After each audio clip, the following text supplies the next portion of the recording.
You just got paid. And somehow, you're already calculating what's left.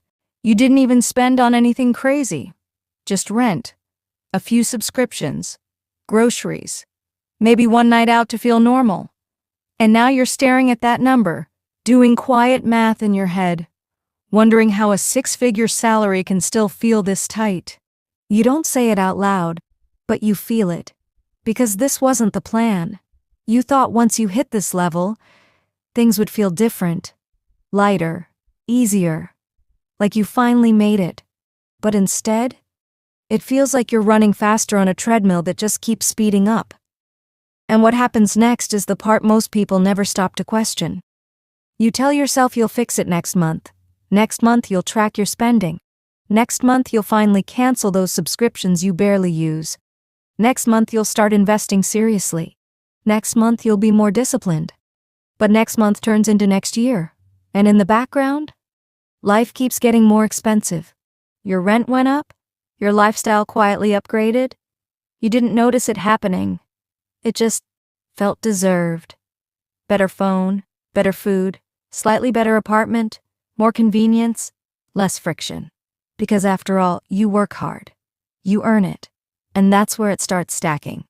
$15 here, $40 there.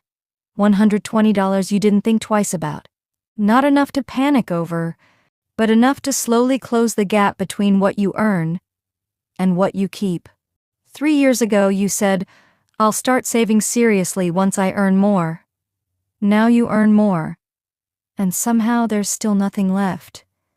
You open a retirement calculator once in a while, just to see. You type in your numbers, adjust a few assumptions, then quietly close it, because the answer makes you uncomfortable.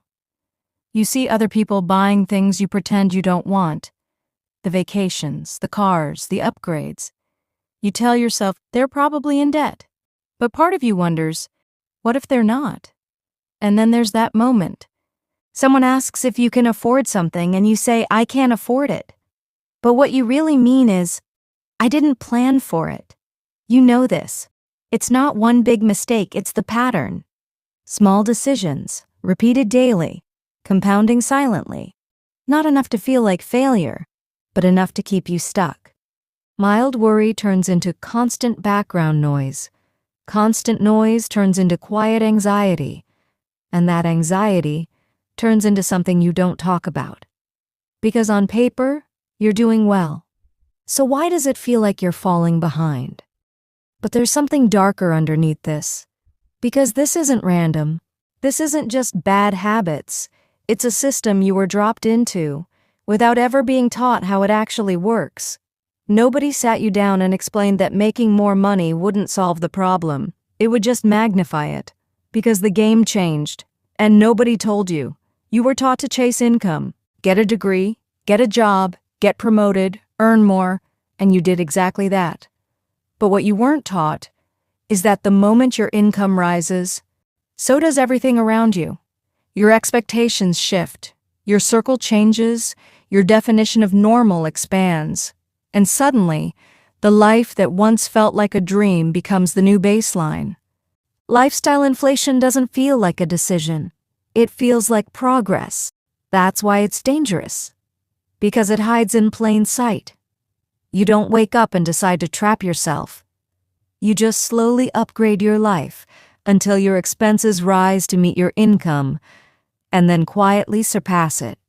And now, you're stuck maintaining it. Because going backwards feels like failure, even if moving forward is exhausting. And this is where it gets interesting. Because the real trap isn't your spending. It's the story you've been telling yourself that as long as you're earning more, you're winning. That as long as you can afford your lifestyle, you're doing fine. That as long as things don't collapse, you're safe. But safety isn't what it looks like. Safety isn't about how much you make. It's about how much pressure your life puts on you.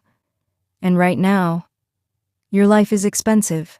Not just in money, in attention, in stress, in obligation. You're maintaining a system that requires you to keep earning at this level, just to stay where you are. You can't slow down, you can't take risks, you can't step back, because everything depends on the next paycheck. And nobody taught you to see that as a problem. You were too busy surviving to notice the pattern forming. But here's what nobody tells you about money. The people who actually build wealth don't play this game at all. And this is where everything you thought you knew breaks. Because it's not about how much you make, it's about how much of your life you've locked into maintaining what you have. There's a guy making $200,000 a year.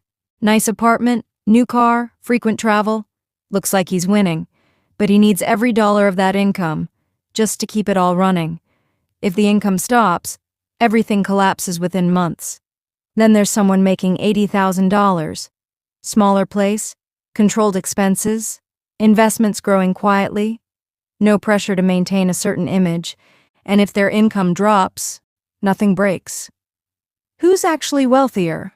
This is why millionaires do the opposite of what you'd expect. They don't optimize for income. They optimize for control. Control over their time, control over their expenses, control over their future. Because money isn't the goal. Control is. And once you see that, you can't unsee it. Now everything starts to shift. Because the problem was never that you're bad with money, you're just playing the wrong game. And what comes next is where most people stop paying attention. Because this isn't about tactics, it's about how you think. Most people believe money is about discipline, that if they just had more willpower, they'd save more, invest more, do better. But discipline fades, every time. Because money isn't a willpower problem, it's a self-trust problem. If you don't trust your future self, you'll always spend in the present. Because why sacrifice today for a version of you that might not follow through? So you default to comfort. And slowly, you trade long-term control for short-term relief. The people who win don't rely on discipline. They build systems that remove the decision entirely. Because they know. At 11 p.m. after a long day, the version of you making decisions isn't thinking about your future. Which brings you to the next layer. Most people treat money like numbers. Income, expenses, savings. But money behaves more like a strategy. Every dollar is a decision, a direction, a command. And most people send their money into the world without orders. They earn it, and then react with it. Bills come in, emotions rise, opportunities appear, and money just flows out. But the people who build wealth decide where their money goes before it arrives, because they understand something simple. If you don't give your money a purpose, it will always find one. Usually not the one you'd choose. And here's where it gets uncomfortable. Wealth isn't built by earning more. It's built in the gap. The gap between what you could spend and what you choose not to. That gap is where your future lives. But that gap feels like sacrifice. Because every time you don't spend, you feel like you're missing out. So you close the gap. Again and again, and years pass, without realizing that the life you wanted was sitting inside that gap the entire time. There's a couple who retired at 40, not because they earned insane money, but because they refused to let their lifestyle grow as fast as their income. They kept the gap wide, protected it, treated it like something valuable, and over time, that gap became freedom, not flashy, not visible, but real. And then there's the opposite. Someone receives an inheritance, a large one, more money than they've ever had, and within 18 months, it's gone. Not because they were reckless, but because their identity never changed. They still saw money the same way, still made the same decisions. And money followed the same pattern, because your financial future isn't built on what you have. It's built on who you are when you have it. And that's the part nobody wants to face, because it means the problem isn't external, it's internal. And this is where everything tightens. Because if nothing changes, here's what happens. 5 years from now, your income might be higher. Your lifestyle will definitely be higher. And your stress? Probably higher too. 10 years from now, you'll have more responsibilities, more pressure, less flexibility, and you'll still be telling yourself, I'll fix it next year. 20 years from now, you won't be asking how to build wealth. You'll be asking if it's too late. And that's not motivation. That's just math. Here's the uncomfortable truth. Your lifestyle is someone else's marketing strategy working perfectly. You didn't choose all of this. You absorbed it. Every upgrade, every normal expense, designed to feel necessary, but optional. You're one disruption away. Not because life is unpredictable, but because you built a life that requires everything to go right. And every person you quietly envy, they made a trade-off you avoided. Less comfort early, for more control later. Not easy, but deliberate. So now you're standing at a fork. You can keep going like this. Keep earning more. Keep upgrading. Keep maintaining a life that looks good but feels tight. Keep telling yourself you'll fix it later, and later will keep moving. Or you can step into uncertainty. Question your defaults. Pull back where it feels uncomfortable. Create space where there was none. And for a while, it won't feel like progress. It will feel like loss. Like you're falling behind. Even though you're finally moving forward. So what do you actually want? More income? Or more control? More comfort? Or more freedom?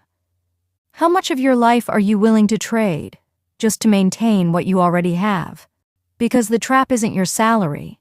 It's what your salary convinced you to accept. And the longer you stay in it, the harder it is to leave. Nobody's coming to fix this for you. Your move.